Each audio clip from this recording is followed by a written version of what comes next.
dictating the wrap-up on the Butcher Benton package. I'm Lieutenant Dick Chasen. This hadn't been a routine case, and to find the answer, I've had to put a lot of little pieces together. It began on the day most cases can be called closed. It was the day before the butcher was to be executed. He was visited by his attorney, Paul Lowe, in the death house. It was at this first meeting the Butcher Benton case took its first switch. Well, that's it, Butcher. The evidence against you was so strong, the government turned down your appeal. You're a rotten liar, Lowe. You started wrong, and now you're still trying to throw me curves. Look, I don't blame you for being edgy, but get this straight. I didn't double-cross you. I never worked harder for a client. You mean you never worked harder for a client to get him sentenced? You're a fool, Butcher. If you hadn't tried to double-cross Squeamy Ellis and Joe Marcelli, they wouldn't have turned state's evidence against you. But you had to get greedy. You wanted to keep the whole $600,000 for yourself. Well, the boys got sore, and I don't blame them. It was all your idea. You planned the whole job. You hired us. When you found out I'd staged the money, you decided it was time for me to die. You got those two crumbs to turn state's evidence on me. You stinking rotten mouthpiece. We both know that isn't true, Butcher. Now, look, what's the sense in not giving me the money? It's not going to do you any good.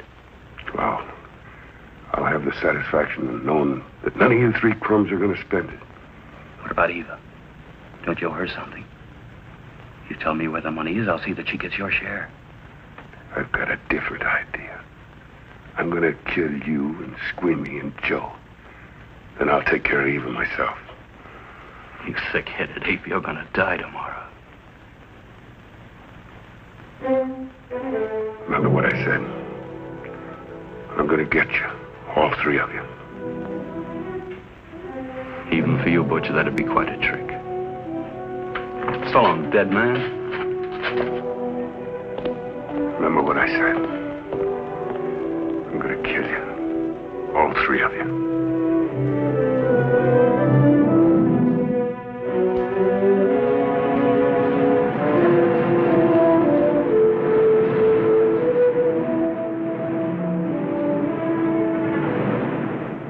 Back in Los Angeles, two men sat in a bar room listening to a newscaster tell his headline story. He played up big the butcher's threat to kill Paul Lowe, Squeamy Ellis, and Joe Marcelli for their having turned state's evidence against him. Squeamy Ellis didn't seem happy over the butcher's threat. Neither did Joe Marcelli. But they had figured, once a dead man, always a dead man. But this was one time everyone was in for a surprise, including the entire police department.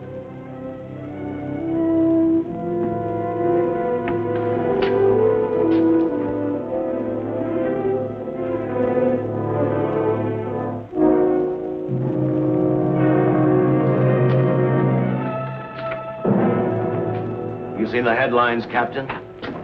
Teletype just came in from San Francisco. Butcher's execution is set for 5 o'clock this afternoon. And like the newspapers say, he still refuses to talk about that stolen money. Well, I still have hopes of coming up with something. That's what I dropped by for, Dick. With Butcher's execution, the department's marking it case closed. That means you'll be reassigned. I spent a whole year trying to break this case. As far as I'm concerned, Butcher's death is just the beginning. Of course, I can't prove it, but I think that Paul Lowe was the top man. And even though I have to keep working on it while off duty, I'm going to get Lowe, Squeamy Ellis, and Joe Marcelli. Okay, Lieutenant. Officially, I've taken you off of the case. Unofficially, I wish you luck. Do me a favor. Keep me posted. Will do. Thanks, John. I headed for Eva Martin. She worked in a local burlesque house. I'm a cop, and my job is to ask questions and get answers. So I decided I might as well start again with her.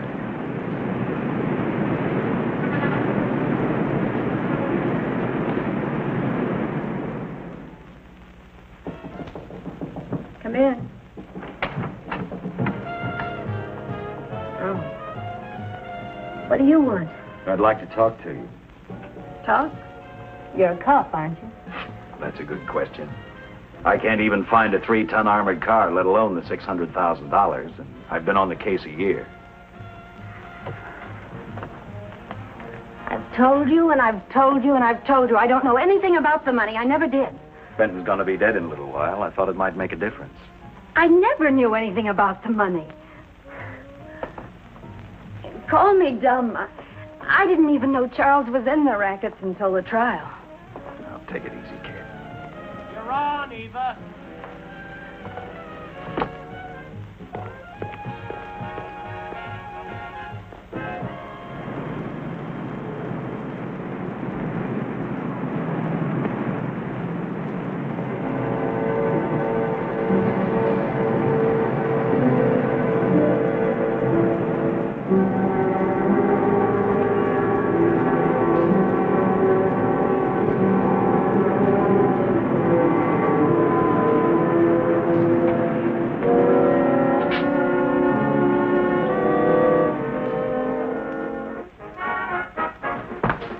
Honey, here's your wrap.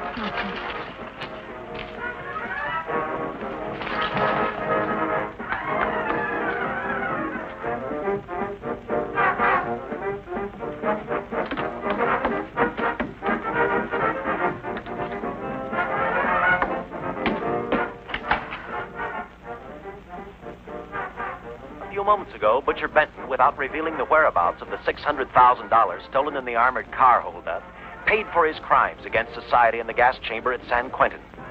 Now for a look at the international scene. Today... Come on, baby. Don't waste tears on Benton. I feel so badly about Charles. If I'd known, maybe I could have done something. How about a drink? We could both use one. No, I just can't drink while she's working. Oh, I see.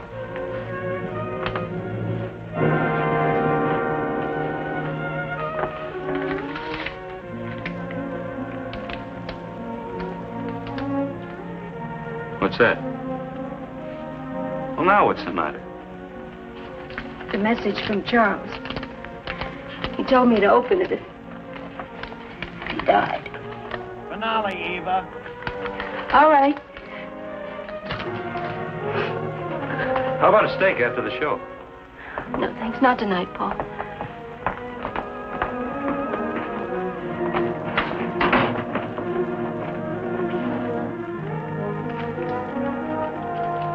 I didn't find out until much later, but Paul Lowe, in opening the letter the butcher had given Eva, found a map outlining a section of the city sewer system, and clearly identified was the spot where the butcher had hidden the stolen payroll. He replaced it with a $50 bill. I guess he figured $50 to gain $600,000 was not a bad day's work.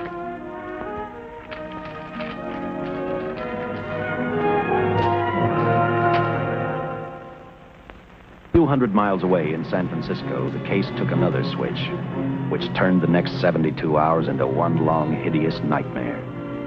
Dr. Bradshaw, a distinguished biochemist, was making preparations for a final experiment which he hoped would lead the way to a cure for cancer. He'd been successful with laboratory animals. The last step called for a human body. And Dr. Bradshaw's assistant quickly made a deal with a local mortuary and returned to the laboratory with the dead body of Butcher Benton.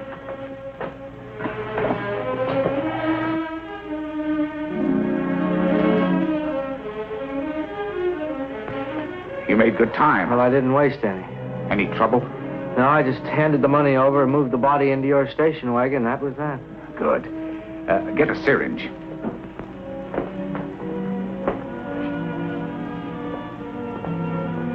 He's in good shape. Well, I hope so.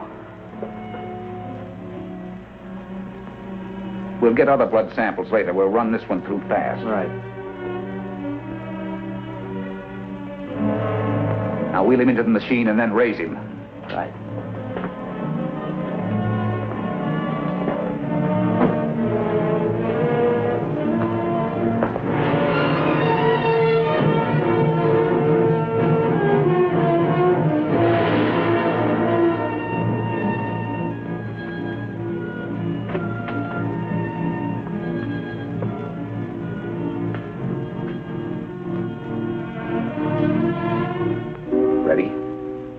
You mean you're going to give him 287,000 volts? Yes, yes. I'll get the fluoroscope set. We'll check with that before we start dissecting. Turn off the lights.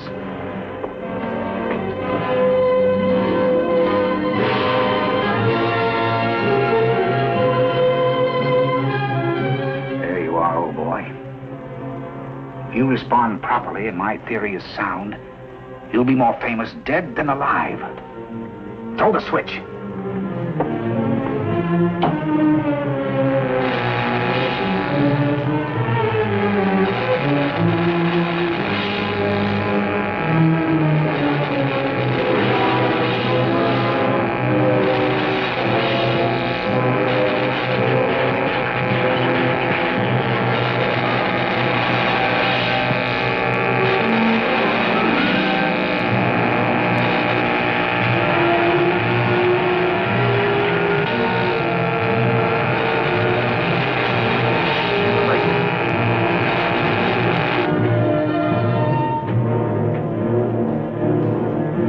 I thought I saw a pulsation of the heart.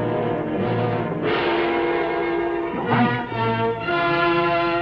Dr. Bradshaw is beginning to breathe. You've brought this man back to life. No. The heart muscle has simply responded to a terrific electrical shock, that's all. Yes, but it does prove that the cells still function.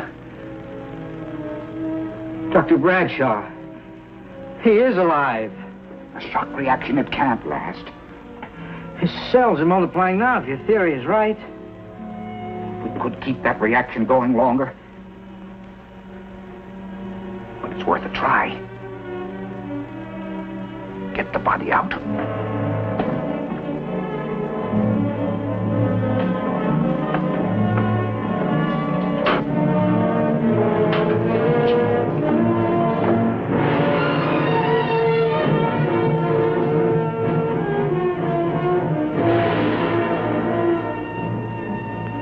Get some adrenaline from the supply room. Some amyl nitrite, too. Hurry, hurry.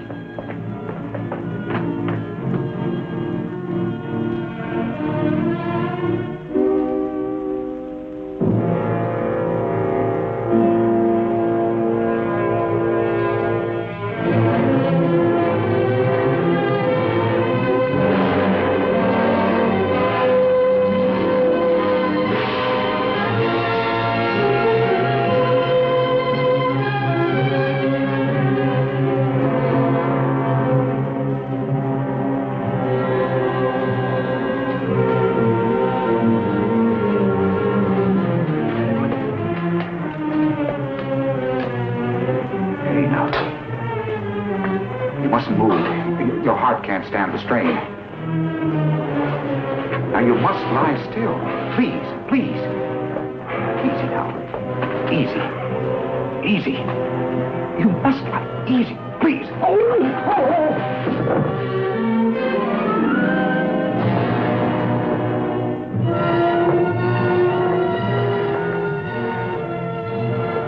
Dr. Bradshaw's experiment had given life back to the butcher. He tried to talk, but the electrical voltage had burned out his vocal cords.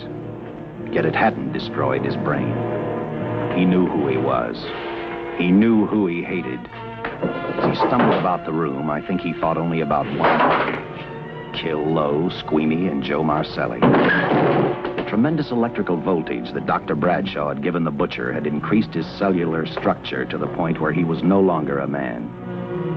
Dr. Bradshaw's experiment had created a vicious, brutal animal with an almost inconceivable amount of strength. Dr. Bradshaw must have believed the butcher's regained life would last for only a few minutes. Therefore, instead of calling for help, the doctor decided to handle his creation alone. Now, easy, Benton. Just relax. I'm a doctor. I want to try to help you. Do you understand me? You're in my laboratory. The execution was carried out and you were declared dead. I tried an experiment on you and brought you back to life, although I didn't intend that.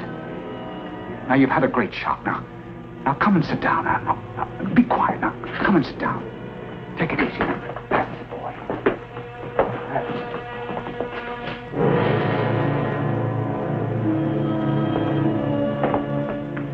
Careful. His reactions are violent. How do you explain this? Each cell must have multiplied 100 times. perhaps thousands. His strength is unbelievable. No, it's too late for the amyl nitrite. I want to get some blood samples, make some tests on him, find out what's happened. Get me a syringe.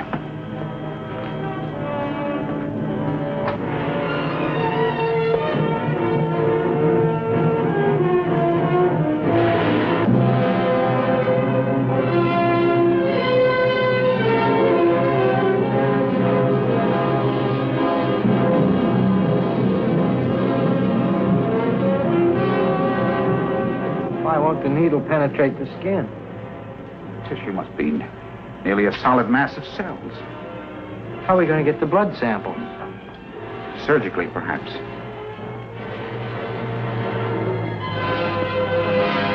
Now, Edith, take it easy. You can't leave here now. I'm responsible for your being alive.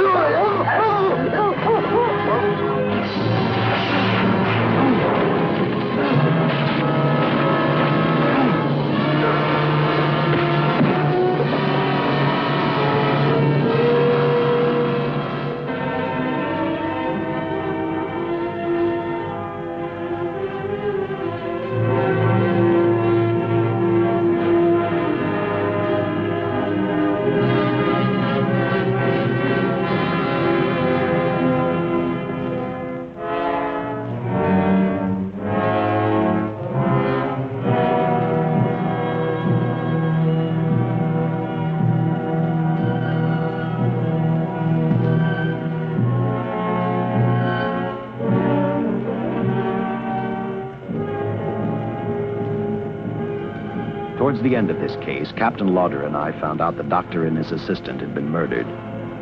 But I'm getting ahead of my story. The butcher didn't know how he had been brought back from the dead, and he didn't care. All he knew, he was alive. Then this monster-made man started thinking about Los Angeles.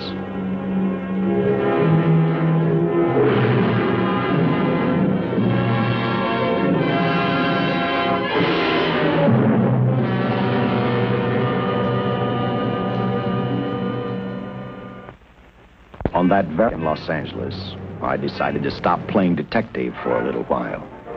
I went to the burlesque house to ask Eva to have dinner with me.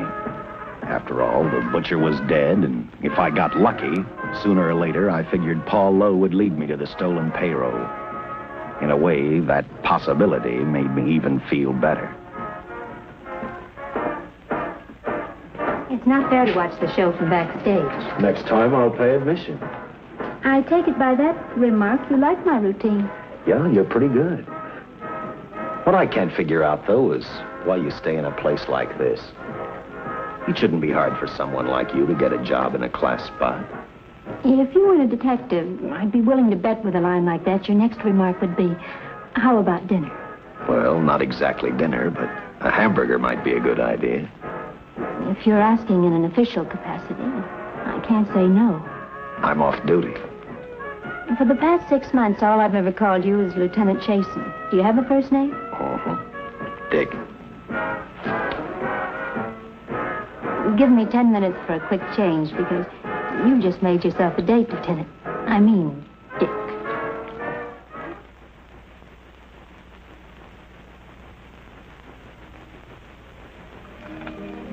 You know something, Dick? I haven't had hamburger in the front seat of an automobile with a guy in a lot of years. Well, from now on, we'll do it more often. Funny. I always figured a policeman wasn't really a human being. I mean, unless he was arresting someone or trying to solve a case, he was unhappy. Shows you how wrong you are. In fact, everyone on the force gets fed up occasionally with the job they do. Maybe we're more human than anyone else. We see so much trouble, we get to hate the word. But as long as the world's filled with people, there'll have to be men who enforce the laws. What made you join the department? Now who's making with the questions? No, honest, I'd like to know. Well, it's really a very short story. When I got out of the Air Corps, I knocked around for a while. Well, I went to work for an oil company. One day, I went back to college on the GI Bill. Just before graduation, I noticed all about the police department exams. Seemed a pretty good thing to do with your life, so I took the exams, passed, then went on from there. If I ask one more question, will you give me a straight answer? Try me. Am I still part of the Charles Benton investigation? I mean, right now. I don't think so. As far as the department's concerned, when Benton was executed, the case was marked closed. But inside of me, that's not good enough. I don't follow you. Well, the $600,000 is still missing. And a fast-talking underworld lawyer like Paul Lowe is walking around a free man. Someday, no matter how long it takes, I'll get him and the money. Until I do, the Benton case for me is not closed. I give you my word, Dick. Charles Benton never told me anything about the money. Oh, I've been sure of that for a long time. But how did you ever get mixed up with anyone like the butcher? This trouble ever started just happened. I had a roommate who used to date Benton all the time.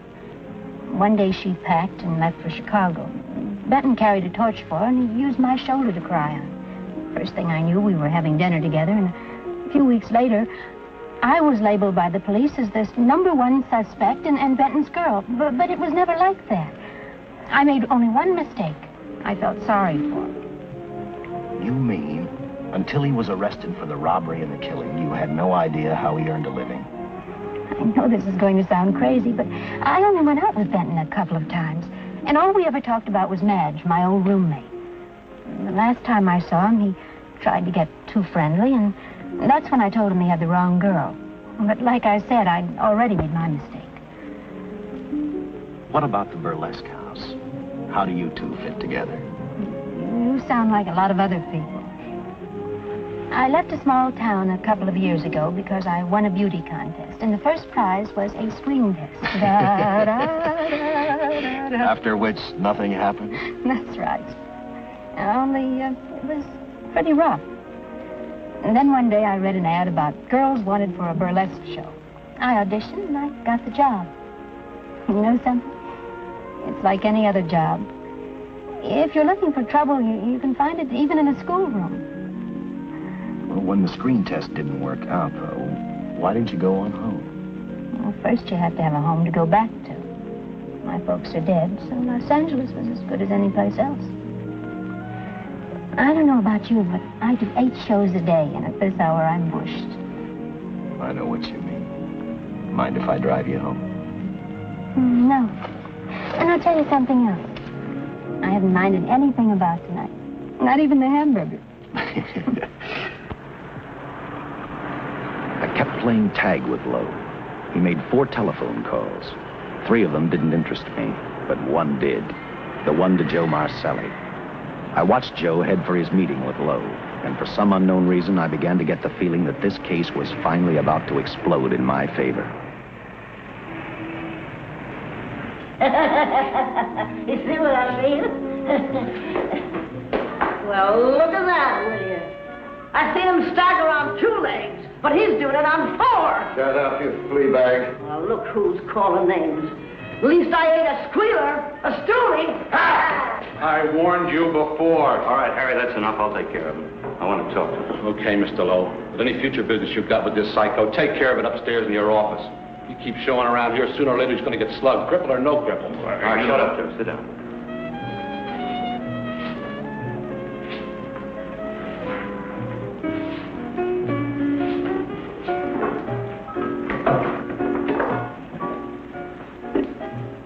I need a shot. Bad. You'll get one after I talk to you. You sober enough to understand? Yeah, I run out of dough. No wonder. Look at you. You used to be the best torch man in town. Now, I don't think you could crack a safe if you knew the combination. No jobs. Nobody wants me since I turned states on Benton. That's your doing. You told me. All right, quit crying. I got a job for you. If you can stay off that stuff long enough. You know I can if I got a job. How much? What is it? It's $2,000 in it for you. Where? Right near where he pulled the job. Interested? $2,000 ain't much out of 600,000. There'll be other expenses. Besides, that money's plenty of. Now, you want it or do I get another boy? I'll do it. How soon do you want me to go to work? Set it up for tomorrow night. call me before noon, I'm going to the races. 1. And that's all, the job's over.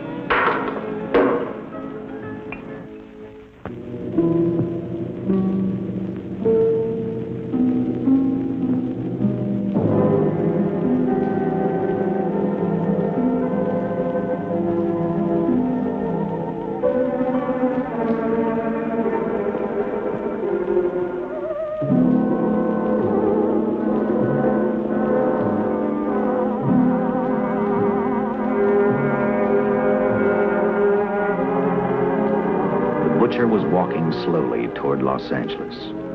He'd traveled through wooded hills to prevent being seen by anyone. Finally, he came to a quiet road. He stopped to get his bearings. And then he saw her, and he saw something else. An automobile. For the butcher, that rang a bell.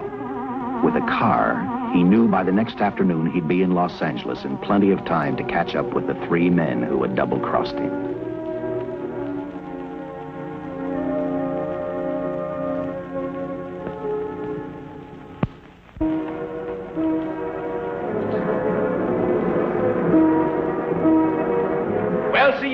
Gentleman to be helping strangers in distress. I hope you don't mind me using the babe here as bait. Quite a dish, isn't she? But that's what she gets paid for. Bait, that is. Yes, sir. She's a real shaker artist of my outfit. Carnival man myself. Just call me Connie.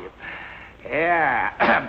Well, friend, we're in a little bit of difficulty here. Got a flat tire, brand new car, no tools in the back. Why, some of these dealers make my carnival grifters look like babes in the woods.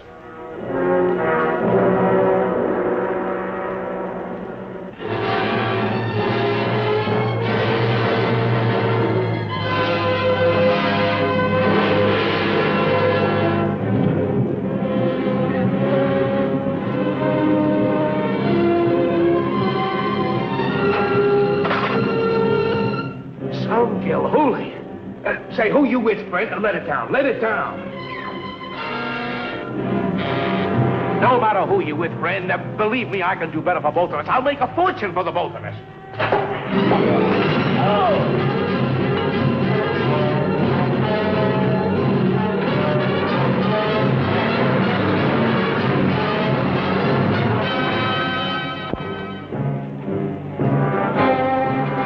An hour later, the San Francisco Police Department sent out an APB. Squads were sent to various parts of the countryside.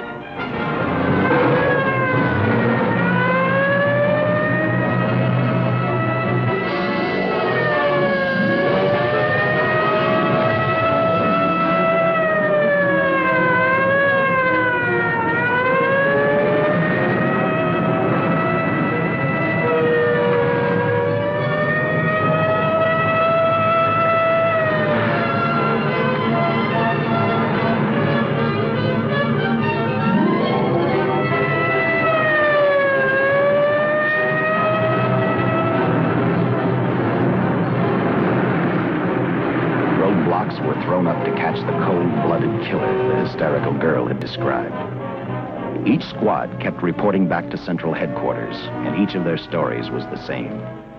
So far, none of them had spotted the car the killer was driving. Orders were given to shoot to kill, because from the girls' further accounts, they realized they were dealing with a maniac.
I trust that this information will answer all of your questions. If I can be of any further service, let me know. Sincerely, J.I. Louder, Captain Police, L.A. Here's another all points from CHP, Captain.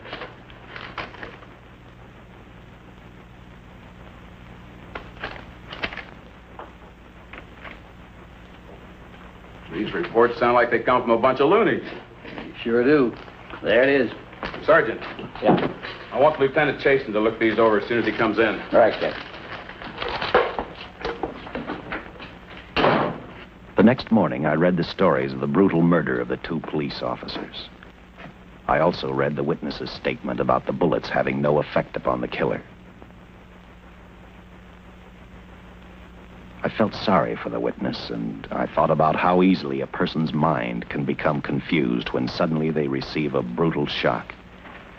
I didn't believe a man existed who could not be stopped by a slug from a .45. Good morning, Captain. You and the rest of the force are going on 24-hour duty. Seen the headlines? You mean this guy that's running amok up north? Yeah, the latest report, he's killed 2 police officers. Made a getaway in a green coupe heading south. I've got a hunch this killer's going to be our baby. He could be in town right now. Yeah. You better get started, Lieutenant. Okay. Any new leads on that hold-up money? I think the girl can probably be counted out. If any of the others are wise, they're keeping mighty quiet. Well, let it ride for now. The whole force is going to be on the spot until we catch this killer. The newspapers will have a field day.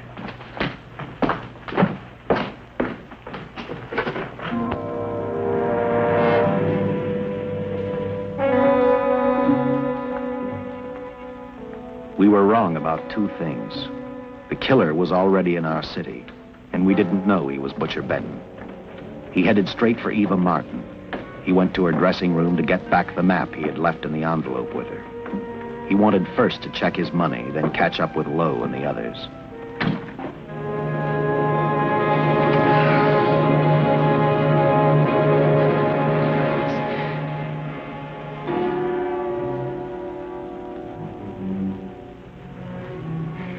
Can't be.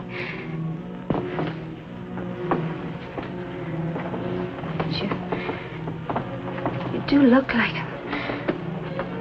Only different somehow.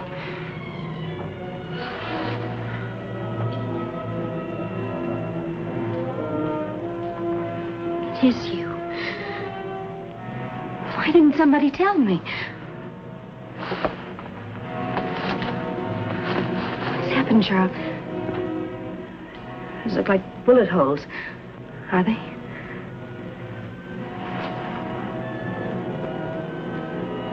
There isn't even a mark.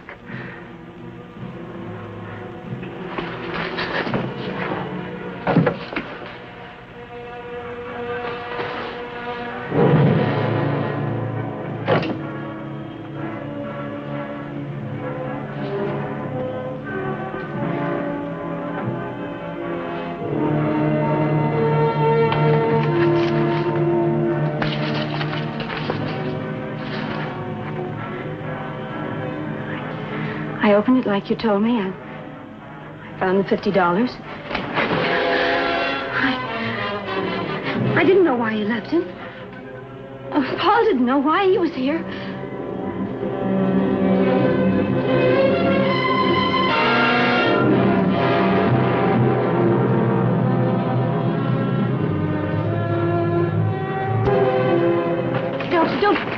Don't play crazy. The name of Paul triggered his hate. He left her dressing room and started for Squeamy Ellis and Joe Marcelli's place. Because he knew, with them out of the way, Paul Lowe couldn't open the strongbox where the money was hidden. He thought of Squeamy and Joe first. He was saving Paul Lowe for last.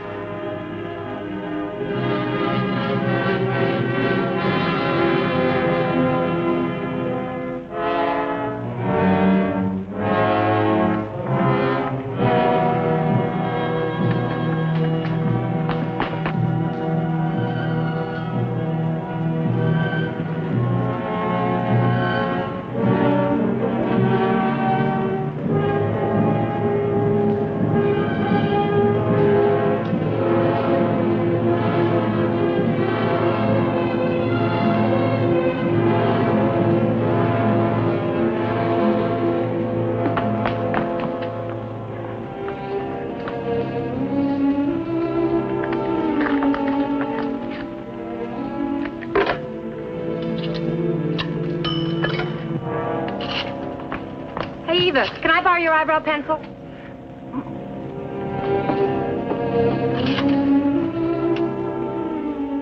Operator, get me police headquarters. Lieutenant Chasen, please. When do you expect him?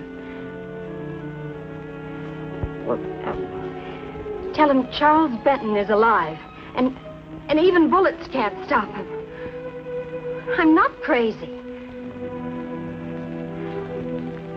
Just say a friend of Charles. He'll know.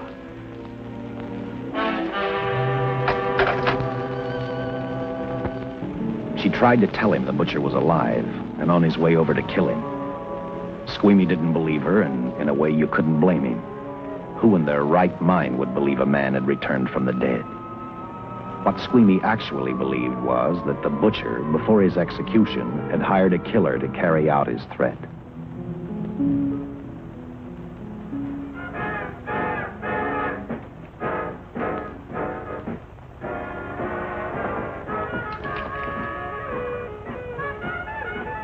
You sick? What? You don't look so good to me. 10 minutes, Eva. All right. Say, Eva, I could take over the matinee trick for you. What? It's easy. Look, Eva, I can do it. Scub-up-de-doo-doo-doo. Oh,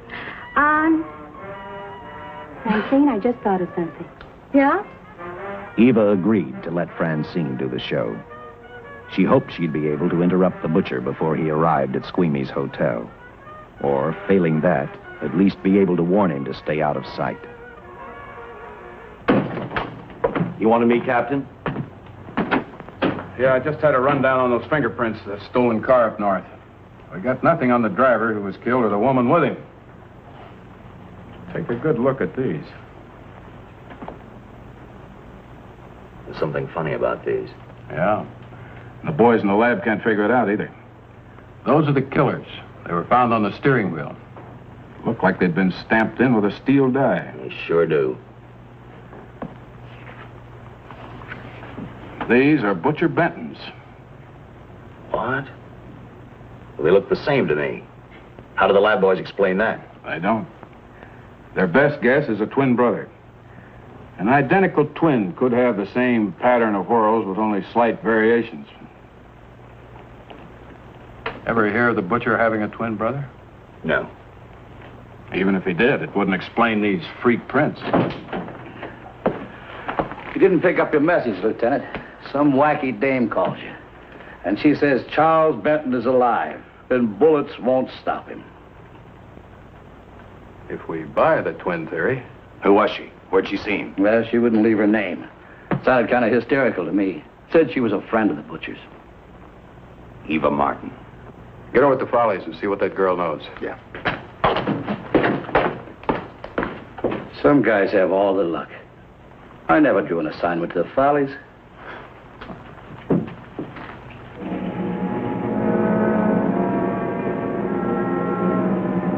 Meanwhile, the butcher headed for Squeamy's hotel. He didn't seem to be in any particular hurry. Actually, he seemed like any normal person, on his way to work or on his way home.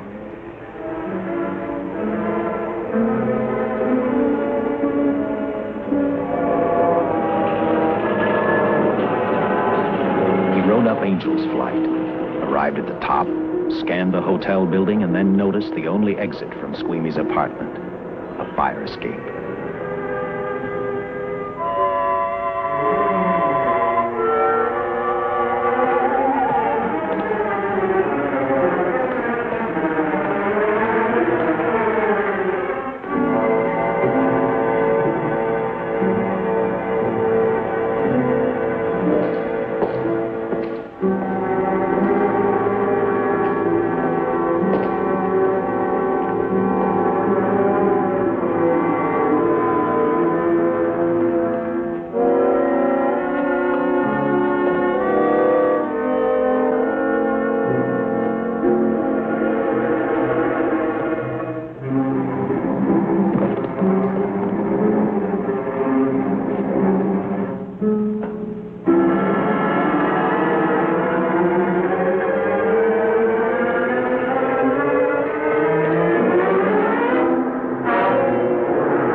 butcher was figuring his next step.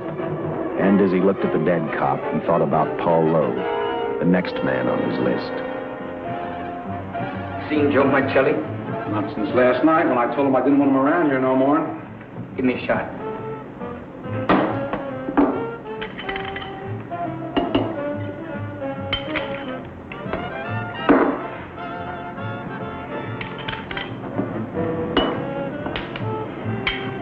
Look, I need help. Just found out that Benton's hired a killer to get me. He's after Joe, too. Then drink up and get out. I don't want no trouble around my place. You're a real pal. Drink up and get out, I said.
Operator, get me the police!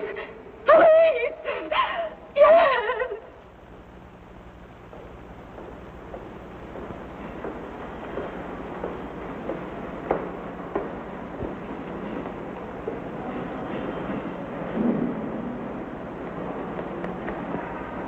What's happened? A guy named Squeamy got thrown from the 5th floor.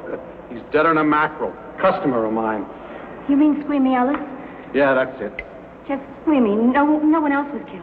Ain't one enough?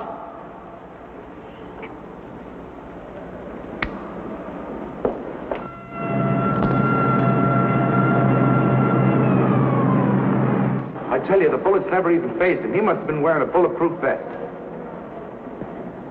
God help us when the papers get a hold of this. Keep an officer on duty here till you hear from me. We'll get a stakeout on Joe Marcelli. I'd like to talk to Joe. Lauder, I'm going to call San Quentin. Suppose Benton is alive. Every available man's been put on the case now. Yes, sir. All right. All right. Anything new? Report on Dr. Bradshaw, owner of the station wagon. The San Francisco police located his laboratory in the basement of an electrical power receiving station. Bradshaw, what's he know? He's dead. And another man, too, his assistant. The lab is a shambles. But now we're getting some action from San Francisco. Benton's body never arrived at the mortuary where it was supposed to go. An attendant there finally broke down, admitted he picked up some quick cash by handing the body over to a man he was unable to identify. The man was driving a station wagon. Blasted man, the chief's on my neck, and the commissioners are on his, and the mayor's on theirs. Now, am I supposed to tell them that our killer is a dead man? They found a notebook in Bradshaw's lab. It ties his experiments in with a Professor Dwiggins at Caltech. I hope to hear from Dwiggins soon. Captain, report from the valley on a hysterical woman. Reports the presence of the killer.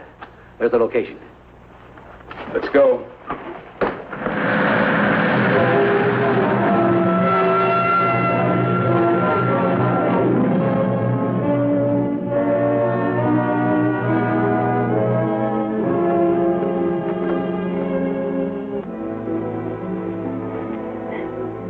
You and your boyfriend had a little fight, and he got out of the car to take a walk.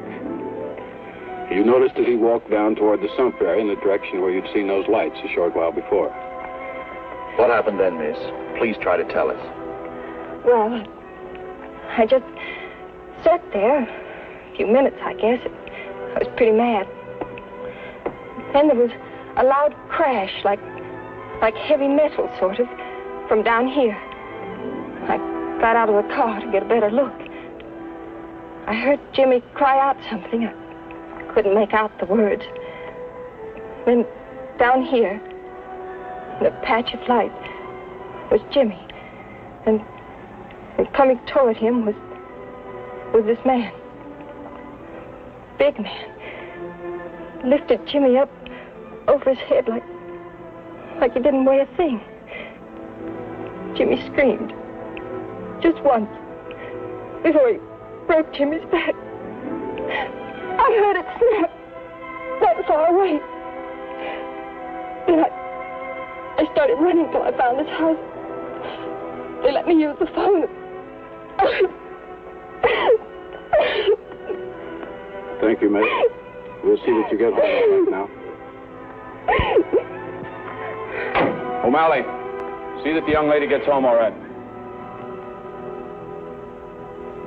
Paul Lowe, while driving to his office, heard a radio commentator report the murder of Joe Marcelli. And what shocked him most was when the broadcast identified the killer as possibly being the butcher. Lowe headed straight for Eva Martin at the Burlesque Theater. Oh, you gave me a start, Mr. Lowe. What are you doing here? Where's Eva? Oh, I'm taking her place. I'm going to wear her costume. What's it to you? I asked you, where's Eva? Hey, don't get physical. And watch your tone of voice, Buster. I told you. Little Eva isn't here. I could see that for myself. Where is she? She's at police headquarters. That's where she is. Yes, sir.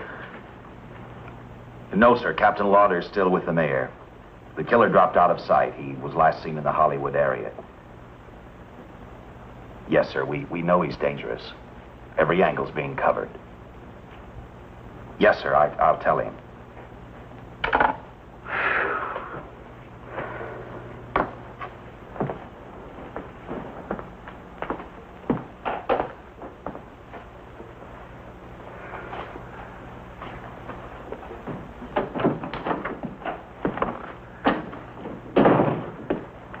Here, see how these fit. Low heels. I'm sorry. It's the best our wardrobe department can afford. Any idea how soon the captain will be back? Now, look, I'm going to see the captain if I have to wait here all night. Oh. Oh, Charles killed Squeamy and Joe. Joe, too? Benton? He's alive. I saw him, but nobody will believe me. I'm checking it. My guess is whoever killed them is on the trail of the money, Lowe. Now, maybe you better start talking if you know anything about it. I don't know anything. Did the butcher have a brother? No brother. It was Charles. I saw the tattoo on his arm. Look, I demand police protection. Where's the money, Lowe? You heard me. I demand protection. I know my rights. We put stakeouts on your office and home. Well, that's not enough. It's enough as far as we're concerned.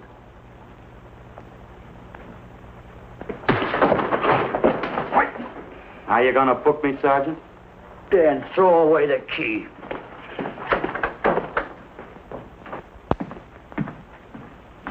Thank you. Come up with anything yet, Dick? Oh, we've checked every hotel, motel, and rooming house in town. We've run a cross-check on every hangout Butcher ever used. Net results, blank. This is incredible. We not only discover a dead man turned killer, but it's beginning to look like he plays ghost, too. He's somewhere in this city, and if we have to take it apart brick by brick, we've got to get him. I may be way off, but I think Paul Lowe could tell us a lot. Maybe. But it's a cinch he's not going to. Suppose he had no alternative. You better grab some coffee. Your mind's beginning to play tricks on you. No, now, wait a minute. When Lowe came to us for police protection, it was because he was scared stiff the Butcher would add him to the list of Squeamy Ellis and Joe Marcelli. Go on. It figures, too. When he slugged the sergeant, he knew we'd book him right away. Oh, this Lowe's a pretty cute character. But we can play the same game. You mean we'll threaten to release him? Well, not exactly. You tell him you realize that he was excited, that throwing the punch was accidental. Tell him we're not going to make a charge, that he's completely released. Lieutenant, you know we can't do that. Lowell made his first mistake when he hit the sergeant, and that'll get him a year. As far as the department's concerned, at least it's a small victory. If my hunch is right, Lowe won't want to be on the streets with the Butcher looking for him. And he may talk, and talk a lot. Enough maybe for us to get rid of him permanently. Even lead us to the Butcher. If he's frightened enough, that might work. But if it doesn't...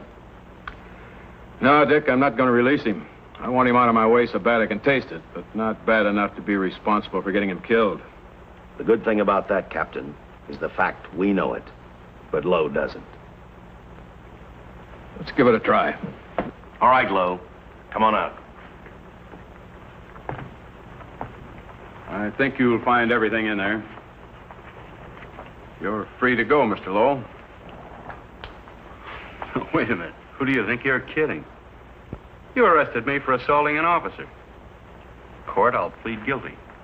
With luck, I might get off with 6 months. For a lawyer, you're forgetting a very important point. If no charge is made, there's no trial. It was a tough day for everyone. We figured your nerves were on edge, and when you threw the punch, you didn't know what you were doing. I've squared everything with the sergeant. It's all over, all forgotten. Yeah? Why'd you bring a stenographer? Simply because I wanted a record of our conversation at the time of your release. Okay, Lowe, let's go. Oh, wait a minute.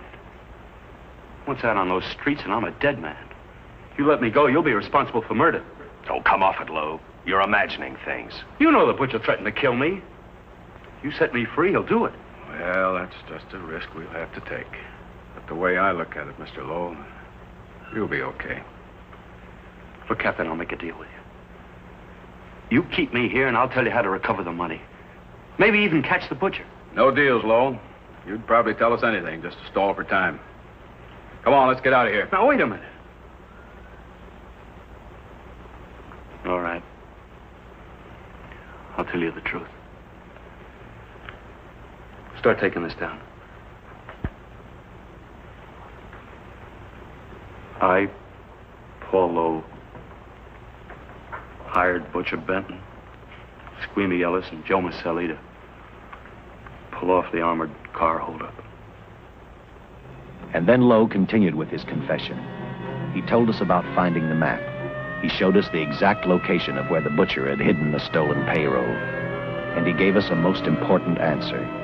The explanation as to how the Butcher was able to elude detection. His means of escape was the sewer system beneath our city.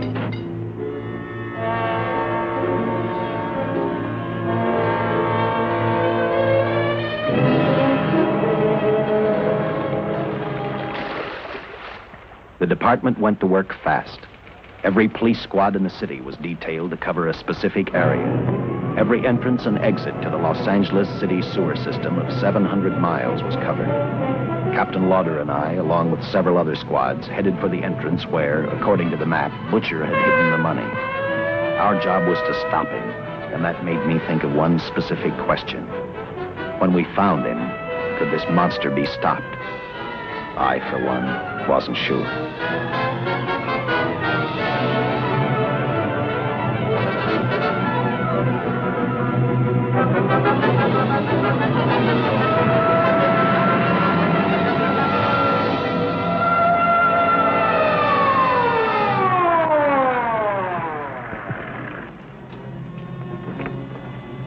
Everything all set, Lieutenant? City engineers mapped out each possible exit. The squad of officers are spotted at every point. If the butcher can be caught, now's the time. Well, after I talked to Caltech, I called on the fire department for a little help. The professors thought a flamethrower might stop him. Flamethrower? I suppose their boys have had a chance to join our squads by now. See, we have one with us here. Have you thought about what'll happen if this doesn't work? No. I've been praying too hard that it will work.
This is where we split up. I'll go straight ahead.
This map's right. We're off our course.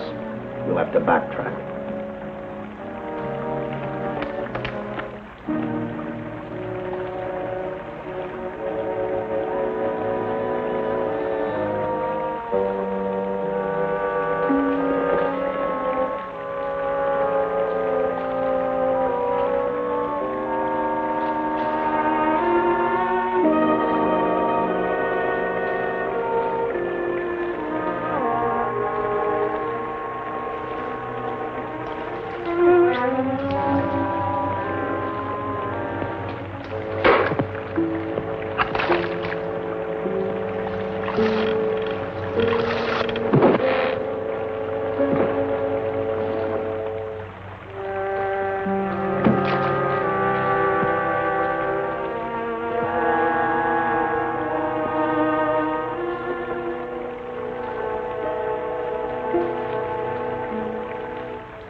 And the tremendous shock of electricity that brought the butcher back to life destroyed him.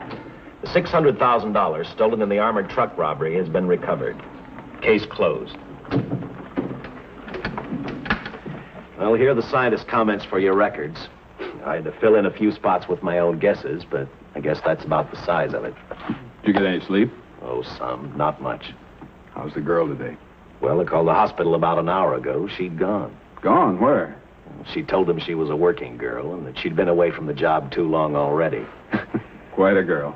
Yeah. Say, how about that time off I've got coming? 48 hours, beginning right now. Get some rest, Dick.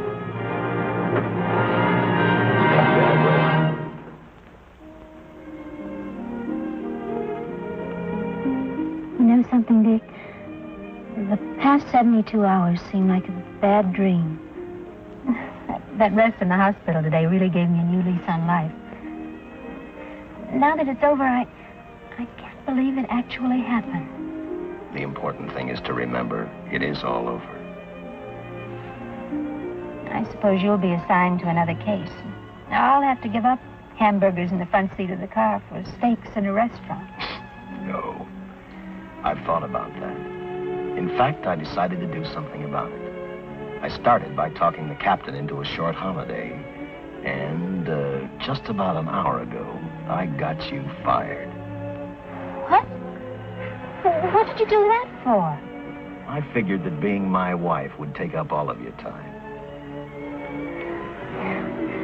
Even if I wanted to say no, I couldn't. You're not supposed to say no to a detective. I figured that, too.